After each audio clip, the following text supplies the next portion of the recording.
Si Yuan ay isang pangit, nakakadiring, at walang silbing talunan.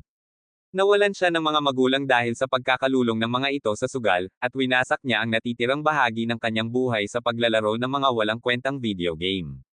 Pero bago pa niya namalayan, aksidente siyang napadpad sa isang sikretong dimensyon, isang tagong mundo kung saan isang napakagandang at mapanuksong vampira ang agad siyang pinatay, dahil siya raw ang pinakamahinang lalaking nabuhay. Sa huling sandali ng kanyang miserable buhay, nagawa ni Yuan na tumawag ng isang maalindog na diwata mula sa nakaraan. Ginamit niya ang katawan nito upang gisingin ang kanyang anyong Diyos, at nakuha niya ang ipinagbabawal na kapangyarihan, isang puwersang kayang lipulin ang buong sangkatauhan. Matapos siyang paalisin sa inuupahang apartment dahil hindi nakabayad ng renta, inimpake na ni Yuan ang kanyang maliit at handa na sanang lumipad palayo. Pero habang papunta siya sa paliparan, bigla na lang nabasag ang espasyo at oras. Isang portal ang lumitaw sa kanyang daraanan. Bago pa siya makareact, nilamon na siya ng portal at, ayon, nasa ibang dimensyon na siya. Pagbukas ng kanyang mga mata, muntik na siyang masagasaan ng isang dambuhalang dragon. Halos mamatay siya on the spot. Habang nakahandusay sa lupa, nakita niyang lumilipad sa paligid si Spider-Girl at si Tony Stark, kasama pa si Mayan sakay ng Wally's Tinting, at isang puting Frozone na dumaan sa ere. Isang babae na lumilipad sakay ng dragon. At habang nilalawayan ng isang land beast ang kanyang pangit na mukha, napagtanto ni Yuan, nasa ibang mundo na nga talaga siya. Sa kalaunan, natagpuan niya ang tinatawag na Stone God, at dalawang salamangkero ang nagsabing susukitin nito ang kanyang kakayahang mag-magic. Nang idikit niya ang kamay sa bato, isang nakakasilaw na puting liwanag ang lumabas. Pero bigla siyang diniskwalipika ng mga salamangkero sabay tawa ng buong crowd, dahil ang puting liwanag ay senyales ng isang ganap na walang kwentang tao, walang kahit anong magic. Habang nagtatawanan ang lahat, may isang salamangkero ang nakakita ng kakaunting guhit ng berdeng liwanag. Ipinahayag nito na mayroon nga siyang wood magic, ang pinakamahinang klase ng magic sa buong mundo. At ang mas malala pa, ang tanging bagay na mas maliit kaysa sa magic niya ay ang kahoy na tinatago niya sa pantalon. Lugmok sa kahihiyan, lumakad palayo si Yuan habang iniisip kung bakit parang uulitin lang ng bagong buhay niya ang dati niyang kawalang saysay. Kahit anong pilit niya, hindi siya makapag-cast ng kahit anong spell, kaya't nilamon siya ng matinding depresyon sa loob ng ilang araw. Ngunit isang matandang lalaki ang lumapit sa kanya at sinabing huwag niyang sayangin ang ikalawang buhay niya. Oo, siya nga ang may pinakamahinang magic, pero siya rin lang ang natatanging tao sa buong bansa na nagising ang wood magic bukod sa matandang iyon. Kahit mukhang pang-farmer lang ang magic niya, alam ni Yuan na kailangan niyang mabuhay at kumita. Sa mga sumunod na linggo, sinimulan niyang paunti-unting palakasin ang kakayahan niya, hanggang sa kayanan niyang magpatubo ng halaman gamit ang kanyang kapangyarihan. Pero isang gabi, narinig niya ang boses ng dalawang lalaking nakaluhod sa harap ng isang babae, hinahalikan ang mga paa nito. Isa sa kanila, walang kalaban-laban, ay nagsimulang halikan ang leeg ng napakagandang babae. Habang pinipigil ni Yuan ang kanyang hininga, nakita niyang nagbago ang mga mata ng babae, naging demonyo, at kinagat nito ang leeg ng lalaki para higupin ang kanyang dugo. Habang lumilipad ang babae, ipinakita niya ang tunay niyang anyo bilang isang vampira. Ang isa namang simp, biglang nagising ang tagong lakas at nagsummon ng mga batong kamao mula sa lupa para labanan ang vampira. Pero winasiwas lang ng vampira ang kanyang mga baging at winasak lahat ng atake niya. Bumulusok sa lupa ang dalawa, at habang tumatakbo ang lalaki, nalaslas ng mga vampirang baging ang katawan niya. Si Yuan, nanginginig sa takot, ay tumakbong palayo sa kagubatan. Pero bago pa siya makalayo, naramdaman na ng mga kanan ng vampira ang kanyang presensya. At nang inakala niyang ligtas na siya, lumitaw ang vampira sa likod niya. Nang tanungin siya ng vampira kung anong ginagawa niya, tumakbo ulit si Yuan. Pero gumuho ang lupa sa ilalim niya, at pinulupot siya ng mga matinik na baging. Habang hinihigop ng vampira ang kanyang dugo, isang nakakasilaw na liwanag ang biglang sumabog sa langit. Mula sa kaibuturan ng kanyang puso, lumitaw ang isang babae. Isang dilag ang nagpakita sa kanya. Napaisip si Yuan, kung ako ang bida ng kwento, siya na kaya ang magiging alagad ko. Pero ngumiti ang babae at sinabing, galing siya sa impyerno. Lumabas ang kanyang espada at sinabing dumating siya para tapusin ang walang silbing birheng buhay ni Yuan. Ngunit nang makita niyang wala nang malay si Yuan, sumabat ang vampira at sinabing ang lalaki ay isa lamang masarap niyang alay. Galit ang pulang ulong babae, pinutol niya ang mga baging gamit ang isang iglap at sinabing ililigtas niya ang kaluluwa ni Yuan. Pero kailangan niyang gamitin ang buhay ng vampira para buhayin si Yuan. Lumipad siya, umatake, at bago pa man makalaban ang vampira, tinagan niya ito at winasak sa isang atake. Nang lumipat na sa katawan ni Yuan ang lakas ng vampira, isang misteryosang babae sa malayo ang napatingin. Panahon na, aniya. Ilang sandali pa, nagmulat ng mata si Yuan. Buhay ulit, nasa harap niya ang babaeng sumagip sa kanya. Tinanong niya kung siya ba ang kanyang fairy, at kung pwede ba siyang gawing personal maid, gamit gabi-gabi. Ngunit nagtaka ang babae. Hindi mo ba ako naaalala? Hindi niya siya nakita kailanman. At sumagot ang babae, iniligtas lang kita, para ako mismo ang pumatay sa'yo.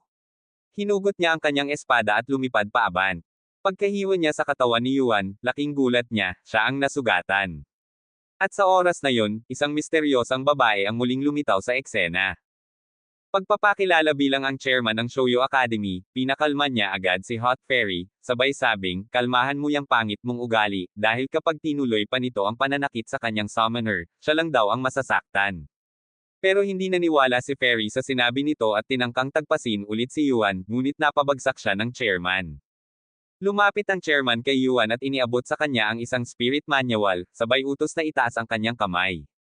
Pagkadampi ng kamay ni Yuan sa libro, biglang kumislap ang liwanag sa paligid niya at kusa namang nagsalita ang katawan niya, tinatawag si Fairy pabalik sa loob ng libro. Dito nabunyag ang pangalan ng Fairy, Moffat. Kinagabihan, sinabi ng chairman na ang librong iyon ay naglalaman ng buong kasaysayan ng mga fairy. Pero dahil pag-aari ito ng Shoujo Academy, ibibigay lang daw ito kay Yuan kung papayag siyang pumasok sa kanilang eskwelahan at hanapin ang vampire na nagtatago roon. Kapalit nito, pangakong bibigyan siya ng 3 mas malalakas na fairy seeds, mas malakas pa kay Moffat. Lumuhad agad si Yuan at nangakong magiging pinakamagaling na estudyante sa kasaysayan habang nag-iisip kung anong klaseng mga fairy pa ang madadagdag sa kanyang harem. Habang binabasa niya ang manual sa gabi, biglang nag-activate ang system sa loob ng libro at sinabi sa kanya na ang aklat na ito ay naglalaman ng memory world ng mga fairies. Pinaliwanag ng system na ang mga fairy ay hindi isinilang, kundi reinkarnasyon ng mga dating tao, at ang tanging paraan para makontrol sila ng lubusan ay ang pasukin ang kanilang alaala at maging kaibigan nila roon. Pero dahil sobrang hina pa ni Yuan, sinabi ni Moffat na bumalik siya pagkalipas ng 24 na oras at kinabukasan sa eskwela, lahat ay nandiri nang malamang magiging kaklase nila ang failure. Isang lalaking insecure ang nagtangkang ipahiya si Yuan sa pamamagitan ng pagpagulong ng isang ice crystal sa sahig. Pero pagdampot ni Yuan, isang malakas na berdeng liwanag ang kumislap, kasunod ang ikalawang liwanag, at siya ang naging kauna-unahang tao sa kasaysayan na may double attribute. Sa isang iglap, naskan ng katawan niya ang buong klase hanggang nakita niya ang pinakamagandang babae, nilapitan ito at ginamit ang ultimate Reddit pick-up line. Tumakbo palayo si girl sa sobrang kahihiyan habang ang mga lalaki ay napanganga sa lakas ng loob ni Yuan, siya ang tunay na Chad. Pagkatapos, nagtanong si Yuan sa system sa phone kung bakit siya nawalan ng kontrol sa katawan niya, at ipinaliwanag ni Moffat na nagising niya ang charm ability habang natutulog, kasama pa ang kanyang wind magic bilang pangalawang attribute. Buong araw, akala ng mga babae ay siya ang pinakakul na lalaki sa mundo, pero nang dumating ang Magic Battle Class, si Yuan lang ang hindi makasabay sa pace. Nang matapos ang klase, sinabi ng guro na magpa-practice sila ng magic output sa duels, at ang bully ni Yuan ang unang nag-volunteer para labanan siya. Nang sigawan ng teacher si Yuan na pumwesto, humarap sila sa isa't isa, sakto namang dumating ang prinsesa ng bansa para manood ng laban. Nangako ang yabang na kalaban ni Yuan na tatalunan niya ito para sa prinsesa, sabay bato ng wind blades, pero napigilan ni Yuan ng walang effort. Dahil dito, nagpakawala ng buong buot masalimuot na buhawi ang kalaban, at sinigawan na ni Moffat si Yuan na i-summon na siya. Pero tumanggi si Yuan, gusto niyang tapusin ang laban mag-isa. Tumalon siya sa gitna ng buhawi at ginamit ang kanyang nature magic para sirain ang walang kwentang kalaban. Panalo si Yuan. Pero nawalan siya ng malay at nagising na nasa gitna ng nasusunog na nayon. Habang naglalakad, may lalaking humingi ng tulong pero hinatak ito ng isang malakas na lalaki at tinapon sa lupa. Habang gumagapang palayo, nakita niya ang isang batang babae na nanginginig at sinabing, ang lamig. Napagtanto ni Yuan na nag-aapoy ang katawan ng bata. Tinangka niyang palamigin ito gamit ang basang tela, pero nawalan ito ng malay. Biglang may dalawang pangit na lalaking meniokis mula sa eskinita na nag-usap kung ilang gold coins ang mabebenta nila sa bata. Pinigilan sila ni Yuan, pero sinampal ang kadiri niyang mukha at inagaw ang bata. Nagpumilit si Yuan na sagipin siya, tumakbo habang buhat ito, pero naabutan din siya at binugbog habang niyayakap ang bata para ipagtanggol ito. Nang magpasalamat ang bata sa kanya, napagtanto ni Yuan na si Moffat pala ito, at nahulog siya sa isang maliwanag na liwanag. Pagkagising niya, nandoon na ang isang leprechaun, at ipinaliwanag na nasa loob siya ng fairy spirit world. Dito raw isinisilang muli ang mga alaala ng mga dating buhay ng fairies, at ang tanging paraan para makontrol sila ay intindihin ang kanilang emosyon. Nagpa siya siyang tuklasin ang nakaraan ni Moffat. Tinawag niya ito, pero galit agad si Fairy, at tinanong kung ano ang kailangan niya. Nagpakaginoo si Yuan, sabay sabing isa siyang gentleman na marunong mag-tips ng fedora at nirerespeto ang mga babae, at hinding-hindi niya pipilitin si Moffat na gawin ang isang bagay na ayaw niya. Natouch si Moffat sa speech, pero sinabing, parehas ka lang sa lahat ng manyok sa nakaraan ko. Biglang dumating ang dalawang babae na may malalaking kanyen sa dibdib, at nagtago si Yuan sa ilalim ng kumot. Narinig niyang kinausap ng mga ito ang simp na nakita niya noon, at sinabing, pwede ba naming matikman ang natitira mong laman? Napagtanto ni Yuan, sila ang mga vampire na kailangan niyang hanapin, pero huli na, alam na nilang andoon siya. At takot na takot si Yuan na baka siya ang gawing hapunan, bago pa niya matawag si Moffat. Biglang lumitaw ang Vampire King sa silid at sinabi sa mga babae na may tungkulin sila mamayang gabi. Pagka-uwi ni Yuan, nagsimula siyang mag-isip kung nasaan na ang chairman ng paaralan. Nag-aalala siyang baka siya na ang susunod na target. Nang gabi na, nagdesisyon siyang kumain ng instant noodles, pero may narinig siyang mga yabag sa labas. Akala niya mga vampire na, kaya dali-dali siyang nagtago at iniisip kung paano nila nahanap ang bahay niya. Pero ang dumating ay isang babae lang. Naamoy nito ang masarap na noodles sa loob, pero sinapak ito ni Yuan at nawalan siya ng malay.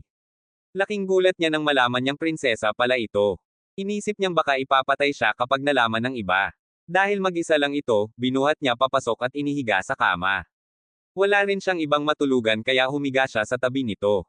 Kinabukasan, nagising ang prinsesa at inakala niyang manyok si Yuan. Binunot niya ang isang ngipin nito at sinipa ang maselang bahagi ng katawan. Habang halos mamatay sa sakit si Yuan, agad niyang ipinaliwanag na hinailan niya lang ito papasok nang mawala ng malay sa porch niya. Maya-maya, napaisip siyang baka mapalapit ang loob nito sa kanya kung pakainin niya ng instant noodles. Habang kumukuha ito ng isang subo, napahinto ito't sinabing ang sarap. Bigla itong tumingin sa pinto at sinabing may paparating. Sa mismong sandaling iyon, binasag ng isang vampire ang pinto pero naka-escapo na si Yuan at ang prinsesa papasok sa kabilang kwarto. Habang ginalugad ng mga vampire ang bahay, nagtaka sila kung saan siya nagtago. Nahuli ni Yuan ang isang garapon bago ito mabasag. Sinundan ng isang vampire ang amoy niya hanggang sa isang pinto at sinira ito gamit ang dambuhalang mga sandata, pero wala siyang nakita sa loob. Habang sinusubukang sirain ang buong silid, pinigil sila ni Yuan gamit ang mga baging at saka tumakas kasama ang prinsesa. Pagdating nila sa gubat, pinatago niya ito sa likod ng puno. Pero ilang minuto lang, nakarating na ang mga vampire. Sa gitna ng pagsugod, tinawag ni Yuan si Moff. Lumitaw ito na may naglalagablab na enerhiya, hinugot ang espada at tinaboy ang mga vampire, sabay tinaas ang espada para tawagin ang libingan ng impyerno. Akala ng mga vampire may laban pa sila, pero sinumpa sila ni Moff ng apoy mula sa impyerno at napagtanto nilang nakakulong sila sa isang di nakikitang harang. Ngunit biglang nagkaroon ng bitek ang harang at bumaba ang Vampire Empire King. Akala ng mga babae ligtas na sila, pero pinulbos sila nito sa isang iglap. Sinabi ng duwende kay Yuan na level 8 knight daw ito. Kahit ganon, persigido pa rin si Moff na lumaban. Nagbanggaan ang kanilang mga espada habang nagbanta si Moff na papatayin pa rin si Yuan pagkatapos. Nang umatras siya, napansin niyang sugatan na siya. Humingi ng tulong si Yuan sa duwende at sinabi nitong ang tanging paraan para lumakas si Moff ay buuin muli ang kanyang spirit world. Akala ni Yuan madali lang ito, kaya hiniling niyang dalhin siya roon. Pero kulang daw ang spiritual power niya. Habang naglalaban pa rin sina Moff at ang knight, itinulak siya nito palayo. Napagtanto ni Yuan na ubos na ang lakas niya. Nag-isip siya kung paano makakabawi. Biglang lumitaw ang prinsesa at sinabing isa siyang spiritual master. Pwede raw siyang tulungan kung bibigyan niya ito ng sapat na spiritual strength. Kaya sinabi ni Yuan na ipikit niya lang ang mata at papakainin niya ito ng noodle sa loob ng isang taon kung tutulungan siya. Habang nag-iipon ng kapangyarihan ang prinsesa, bigla siyang sinalakay ng knight at pinalipad si Moff. Gumamit siya ng apoy para lipulin si Yuan, pero nasadyep siya ni Moff na tinanggap ang lahat ng pinsala. Pumasok ang enerhiya sa katawan ni Yuan at napunta siya sa spirit world ni Moff. Sa loob, pinaslang ni Moff ang ilang mga tulisan pero pinatawad ang isa sa kanila nang magmakaawa ito. Habang papaalis siya, sinubukang lusubin siya ng lalaki mula sa likod, pero sumigaw si Yuan ng babala kaya naunahan niya itong saksakin. Pero nang lumapit si Yuan sa kanya, tumagos siya dito, hindi siya nakikita ni Moff. Gulat na gulat siya, at sinabi ng diwata na posible lang ito kung ang kaluluwa ni Yuan ay dati nang nandito sa mundong ito. Kinagabihan, lumabas si Moff mula sa isang eskinita at may nakita siyang lalaki. Sinabi niya rito na gusto niya ang mahabang espada nito at gustong bilhin, pero tumanggi ito. Habang papaalis siya, napaisip si Yuan na kamukha niya ang lalaking iyon, at baka may kinalaman ito sa nakaraan ni Moff. Ilang araw ang lumipas, napansin ni Moff ang lalaking nakikipaglaro sa mga bata at naisip na isa itong mabait na tao. Pero nang subukang batiin siya ng lalaki, bigla niyang isinara ang bintana. Isang araw, sinugod si Mr. Gentleman ng mga siga pero patuloy siyang nagtanggol sa isang batang babae. Nang dumating si Moff at makita ang eksena, nagalit siya at naalala ang ginawa ni Yuan noon nung niligtas din siya. Habang sinusubukang sapakin ng siga ang lalaki, hinawakan ni Moff ang kamay nito at pinisil ng malakas. Nang makilala nila siyang isang kilalang mamamatay, agad silang nagsitakbo. Bilang pasasalamat, inalok ng lalaki ang espada niya kay Moff bilang regalo. Tinaga niya ang isang bote para subukan kung matalim, at dahil pumasa, sinabi niya sa lalaki na ililigtas niya ito kung sakaling mapahamak. Pero si Yuan, nag-aalala. Akala niya niloloko lang si Moff, baka especially iya ang lalaki at planado ang lahat. Sa kabilang banda, nauubos na ang lakas ng prinsesa. Patuloy pa rin ang matinding labanan sa pagitan ni Moff at ng Knight. Tinadyakan siya nito palayo at lumikha ng pagsabog na muntik na siyang wasakin. Pero kahit sugatan, hindi pa rin umatras si Moff. Buo ang loob niyang protektahan si Yuan kahit ano pa ang mangyari, kahit pa sa harap ng isang napakalakas na vampire.